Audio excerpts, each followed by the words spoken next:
आज आप लोग यहाँ पे मजदूर चौक में माल्यार्पण करने के लिए आए, क्या कुछ है कार्यक्रम है?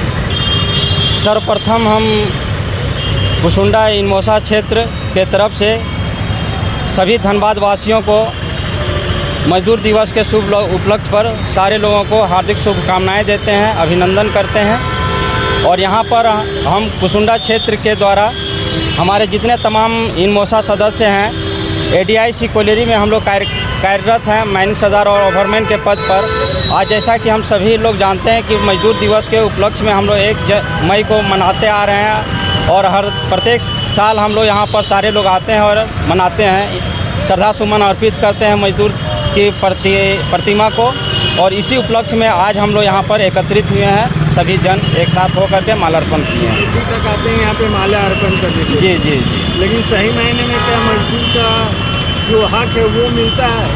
हाँ, ये बात अच्छी है, आपने क्वेश्चन अच्छा किया है कि जिस तरह मज़दूरों को हक मिलना चाहिए, ये विडम्बना कहिए कि उस हिसाब से हम लोग को या यहाँ के मज़दूरों को जो सो बेनिफिट नहीं मिल पाता है। बहुत सारे हमारे मज़दूर जो है सो शोषित और वंचित रखे जाते हैं। यहाँ तक कि हमारा यहाँ कोल इंडिया के माध्यम से जितनी भी चीज़ें आती है, या कल्याण से संबंधित हो, आवास से संबंधित हो, या किसी अन्य चीज़ों को लेकर के, उनके रोज़गार को लेकर के, ये क्षेत्रीय प्रबंधक हमारे BCCL के द्वारा भी उस तरह का नहीं मिल पाता है। लेकिन हाँ, ऐसा नहीं कह सकते हैं कि 100% नहीं मिलता है। उन लोग के द्वारा जो सो अलग अलग कार्यक्रम चलाए जाते हैं, हमारे अलग अलग क्षेत्र में जा कर के कल्याण का काम भी होता है।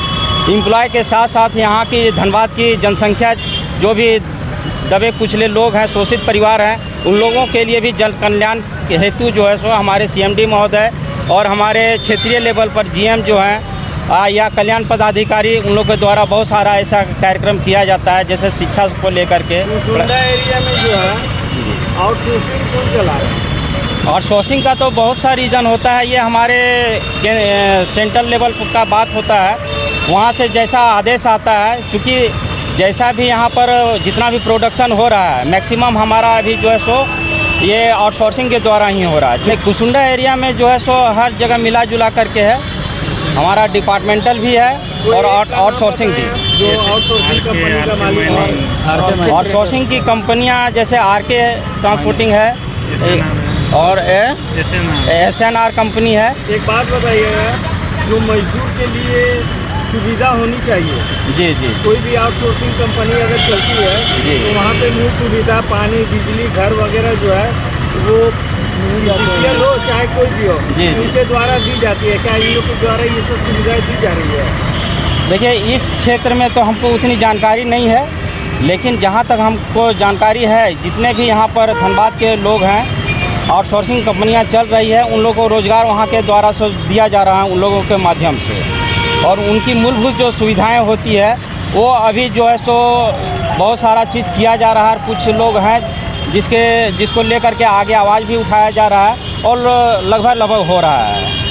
धनबाद जिला में जो आउटसोर्सिंग कंपनी चला रही है, ज़्यादातर देखा गया है कि मजदूर का ही शोषण किया जा रहा है। हर जगह ऐसा एक जैसा नहीं है, लेकिन हाँ, विधानसभा में तो देखा गया है कि विस्थापन का मुद्दा हो, रोजगार का मुद्दा हो, पानी का हो या बिजली का हो, एनीबडी कोई भी मुद्दा हो, वहाँ पे मजदूर का शोषण हो रहा है। नहीं, ऐसे 100% आप नहीं कह सकते। जनप्रतिनिधि है, चाहे वो बड़े बड़े दिग्गज क्यों ना हो, वो लोग आते हैं और जो देव प्रभा कंपनी है वो एक ऐसा कुआं बना के रखे हैं जहाँ पे डुबकी लगाते हैं और पॉकेट भरते हैं और चला जाते हैं। मजदूर कहीं पे बात करने तो आते हैं, लेकिन कोई मजदूर के इसमें बात करते नहीं। ऐसा हमारे संज्ञान में तो नहीं है। हम लोग एक्चुअली जो है सो यहाँ पर माइनिंग सरदार ओवरमैन के रूप में कार्यरत हैं, और जितनी भी कंपनियाँ यहाँ आ रही है वो जहाँ तक देश के हित में काम ही कर रही है। बाकी अब मज़दूरों और यहाँ के वर्करों के रही बात, तो ये हमारे जितने भी ऊपर के पदाधिकारी हैं, चाहे CMD हों या यहाँ के लोकल GM साहब हों, यथासंभव प्रयास कर रहे हैं कि उन लोगों को जो भी सुविधा मुहैया कराई जा सके वो हो रही है। GM तो मौन धारण कर लेते हैं आउटसोर्सिंग कंपनी के। ऐसी बात नहीं है, ऐसी बात नहीं है। यहाँ पर जितने हमारे कोयलेरी में के अलग अलग यूनिट के GM साहब हैं, एरिया के GM साहब हैं, यथासंभव प्रयास कर रहे हैं कि मजदूरों का जो है सो भला ही हो। आप अपना परिचय? Baleshwar Pandit, overman, ADIC colliery. Kusunda area. Admission open Sant Xavier school Shalimar शिक्षा के हर पहलू को जोड़ने में सक्षम।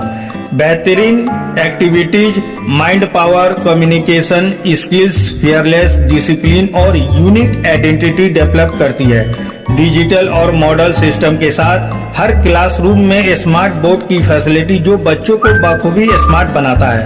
हमारे स्कूल में परिवहन सुविधा उपलब्ध है। संपर्क करने के लिए हमें कॉल करें 8051051374। एक और नंबर है 6202266314। तो आज ही अपने बच्चों का नामांकन संत जेवियर स्कूल शालीमार में कराएं और अपने बच्चों का भविष्य उज्जवल बनाएं। Admission open new angels home school Wading Dhanbad. Jharkhand nursery से 10वीं तक सीबीएसई बोर्ड, इंग्लिश मीडियम, उत्तम शिक्षा की व्यवस्था, विद्यालय, उचित अनुशासन की व्यवस्था एवं अनुभवी शिक्षक द्वारा शिक्षा कार्य। बच्चों के लिए बैठने की समुचित व्यवस्था, बच्चों के लिए आने जाने हेतु वाहन की सुविधा, कंप्यूटर शिक्षा की व्यवस्था। अधिक जानकारी के लिए हमारे मोबाइल नंबर पर संपर्क कर सकते हैं। हमारा मोबाइल नंबर है 9297861111 और एक नंबर है 9576711101। तो आज ही अपने बच्चों का नामांकन न्यू एंजल होम स्कूल में कराएं और अपने बच्चों की भविष्य उज्जवल बनाएं। Admission open new kids garden school Jelgora Dhanbad, class nursery to 10th। कम बजट में बेहतरीन शिक्षा, activities, mind power, communication skills, fearless शिक्षा के हर पहलू को जोड़ने में सक्षम। हमारे स्कूल में परिवहन सुविधा उपलब्ध है। संपर्क करने के लिए कॉल करें 9471313767। एक और नंबर 6202344941। तो आज ही अपने बच्चों का एडमिशन कराएं और अपने बच्चों का भविष्य बेहतरीन बनाएं।